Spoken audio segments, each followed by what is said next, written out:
नमस्कार दोस्तों। जय श्री राम रिपोर्टिंग में आप सभी का स्वागत है।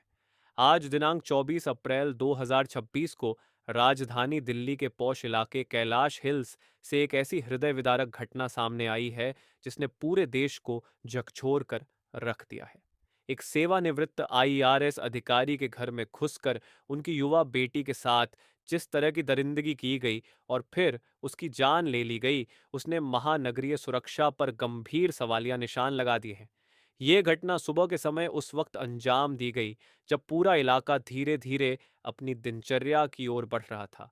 पुलिस ने इस मामले में तत्परता दिखाते हुए मुख्य आरोपी राहुल मीणा को गिरफ्तार कर लिया है, जो पहले इसी घर में घरेलू सहायक के रूप में काम करता था। इस विस्तृत रिपोर्ट को आगे बढ़ाने से पहले मेरा आप सभी दर्शकों से एक विनम्र निवेदन है कि यदि आपको हमारी यह खोजी और तथ्यात्मक रिपोर्टिंग महत्वपूर्ण लगती है, तो कृपया इस वीडियो को लाइक ज़रूर करें। साथ ही इस पूरी घटना और समाज में बढ़ते इस तरह के अपराधों पर आपके क्या विचार हैं, हमें कमेंट बॉक्स में लिखकर ज़रूर बताएं। आपकी राय हमारे लिए अत्यंत महत्वपूर्ण है और इससे हमें और बेहतर काम करने की प्रेरणा मिलती है। दिल्ली के कैलाश हिल्स स्थित अमर कॉलोनी थाना क्षेत्र के इस मकान में सुरक्षा के तमाम इंतजामों के बावजूद एक अपराधी ने सेंध लगाई। आईआरएस अधिकारी और उनकी पत्नी रोजाना की तरह सुबह की सैर और जिम के लिए घर से बाहर गए थे। घर में उनकी बेटी अकेली थी, जो अपने अध्ययन कक्ष में पढ़ाई कर रही थी। आरोपी राहुल मीणा को इस घर की एक एक बारीकी का पता था, क्योंकि वह लगभग 1 साल तक यहाँ काम कर चुका था। उसे यह भी मालूम था कि घर की एक अतिरिक्त चाबी बाहर एक गुप्त स्थान पर रखी जाती है, जिसका उपयोग नौकरानी या अन्य कर्मचारी करते थे। इसी चाबी का फायदा उठाकर राहुल ने सुबह करीब 6:39 पर घर के भीतर प्रवेश किया। सीसीटीवी फुटेज में उसे सफेद पैंट पहनकर घर की ओर जाते हुए देखा गया है। घर में घुसने के बाद वह सीधे ऊपरी मंजिल की ओर बढ़ा, जहां बेटी पढ़ाई कर रही थी। जांच में यह बात सामने आई है कि राहुल मीणा को करीब 1.5 महीने पहले ही काम से निकाला गया था। उसकी आदतों में काफी गिरावट आ गई थी और वह अक्सर जुए और ऑनलाइन सट्टेबाजी की लत के कारण लोगों से पैसे उधार मांगता रहता था। घर के मालिक यानी आईआरएस अधिकारी को जब अपने दफ्तर के सहकर्मियों और अन्य कर्मचारियों से उसकी इन आदतों की शिकायत मिली, तो उन्होंने सुरक्षा की दृष्टि से उसे काम से हटा देना ही बेहतर समझा। लेकिन राहुल के मन में इसे लेकर एक गहरी खुन्नस और रंजिश पल रही थी। वह न केवल आर्थिक तंगी से जूझ रहा था, बल्कि उसके दिमाग में प्रतिशोध की भावना भी घर कर चुकी थी। घटना वाले दिन जब उसने घर में प्रवेश किया, तो उसका सामना बेटी से हुआ। पुलिस की पूछताछ में उसने यह दावा किया है कि उसने पैसे मांगे थे और पैसे न मिलने पर उसने इस कृत्य को अंजाम दिया।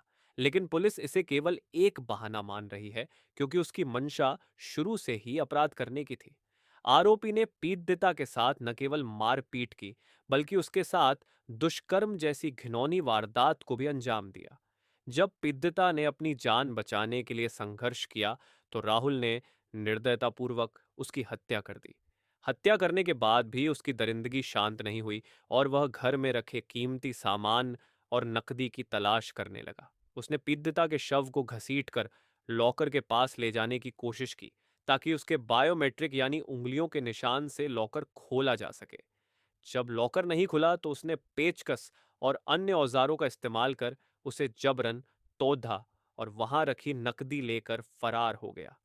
सीसीटीवी में यह भी देखा गया कि घर से निकलते वक्त उसने अपनी पहचान छिपाने के लिए अपनी पैंट बदल ली थी और काले रंग की पैंट पहनकर करीब 7:20 पर वहां से निकला। इस अपराधी का काला इतिहास केवल दिल्ली तक सीमित नहीं है। दिल्ली की इस घटना से महज 8 घंटे पहले उसने राजस्थान के अलवर जिले के राजगढ़ इलाके में भी एक ऐसी ही शर्मनाक वारदात को अंजाम दिया था। वहां उसने अपने ही एक दोस्त की पत्नी के साथ विश्वासघात किया, जिसके साथ वह दिन भर लूडो खेलता था। राहुल ने अपने दोस्त के घर जाकर दरवाजा खटखटाया और जब महिला ने अपने पति के आने के भ्रम में दरवाजा खोला, तो उसने उसके साथ जबरदस्ती की और वहां से भाग निकला। वहां से भागने के लिए उसने एक टैक्सी चालक से 6,000 रुपये में दिल्ली छोड़ने का सौदा किया, लेकिन दिल्ली पहुंचने के बाद उसे भी पैसे नहीं दिए और चकमा देकर फरार हो गया।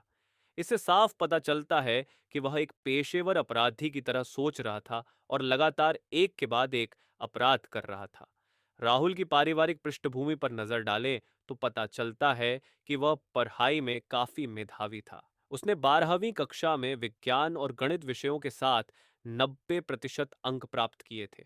उसकी बहन का कहना है कि वह बचपन से ही बहुत होशियार था, लेकिन ऑनलाइन गेमिंग और सट्टेबाजी की लत ने उसे पूरी तरह बर्बाद कर दिया।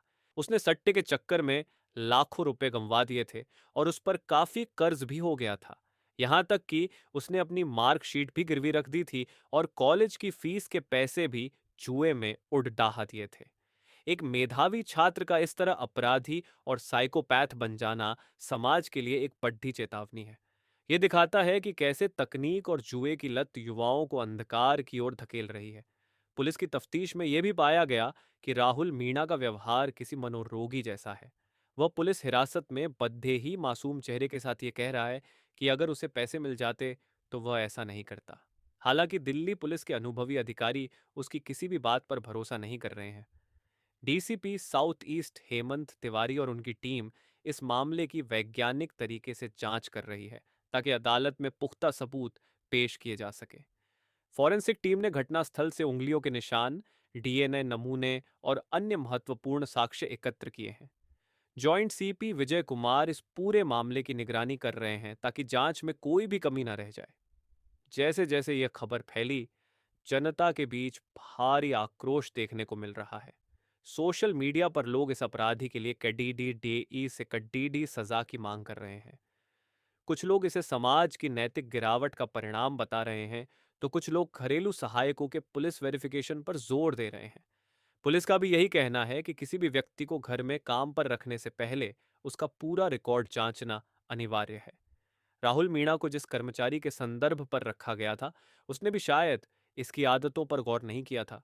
यह घटना हमें सिखाती है कि सुरक्षा के मामले में किसी पर भी अंधा विश्वास करना कितना आत्मघाती हो सकता है। इस गंभीर विषय पर चर्चा के बीच मैं एक बार फिर आप सभी से अनुरोध करना चाहूंगा कि यदि आपको यह जानकारी समाज के प्रति हमारी जिम्मेदारी लगती है, तो कृपया वीडियो को लाइक करें। इस तरह की घटनाओं को रोकने के लिए कानून और समाज में क्या बदलाव होने चाहिए, इस पर अपनी राय कमेंट्स में ज़रूर साझा करें। क्या आपको लगता है कि ऑनलाइन गेमिंग और सट्टेबाजी पर और अधिक केडीडीडीए प्रतिबंधों की आवश्यकता है? आपके सुझाव और विचार हमारे मंच के लिए बहुत मूल्यवान हैं। वर्तमान में राहुल मीणा पुलिस की रिमांड पर है और उससे लगातार पूछताछ की जा रही है। पुलिस उन सभी जगहों का दौरा कर रही है जहां वह वारदात के बाद छिपा था। उसे दिल्ली के द्वारका इलाके के एक ओयो होटल से पकड़ा गया था, जहां वह अपनी पहचान छिपाकर रह रहा था। पुलिस ये भी पता लगाने की कोशिश कर रही है कि क्या इस पूरी साजिश में कोई और भी उसके साथ शामिल था, या उसने अकेले ही इन दोनों राज्यों में वारदातों को अंजाम दिया। पीड़िता के माता पिता गहरे सदमे में हैं और पूरा कैलाश हिल्स इलाका इस वक्त गमगीन है। एक होनहार बेटी जिसने अभी अपना पूरा जीवन देखना था, वह एक सनकी और लालची अपराधी की भेंट चढ़ गई। कानूनी जानकारों का मानना है कि इस मामले में पुलिस के पास पर्याप्त तकनीकी और वैज्ञानिक साक्ष्य मौजूद हैं। सीसीटीवी फुटेज, चश्मदीदों के बयान, चोरी की गई नकदी की बरामदगी और आरोपी का पिछला आपराधिक रिकॉर्ड उसे सख्त सजा दिलाने के लिए काफी होगा। पुलिस की कोशिश है कि इस मामले को फास्ट ट्रैक कोर्ट में चलाया जाए ताकि पीड़ित परिवार को जल्द से जल्द न्याय मिल सके। समाज में इस तरह के जघन्य अपराधों के लिए कोई जगह नहीं होनी चाहिए, और जब अपराधी इतना शातिर हो तो सजा भी उतनी ही कठोर होनी चाहिए जो दूसरों के लिए मिसाल बन सके। यह घटना हमें अपने आसपास के लोगों के प्रति सतर्क रहने की याद दिलाती है। अक्सर हम अपने घरों में काम करने वालों को परिवार का हिस्सा मान लेते हैं, जो मानवीय दृष्टिकोण से सही है, लेकिन उनकी गतिविधियों और आदतों पर नजर रखना भी हमारी सुरक्षा के लिए जरूरी है। ऑनलाइन सट्टेबाजी जैसी बुराइयां कैसे एक साधारण युवक को एक हिंसक अपराधी में बदल देती हैं, यह केस उसका जीता जगत उदाहरण है।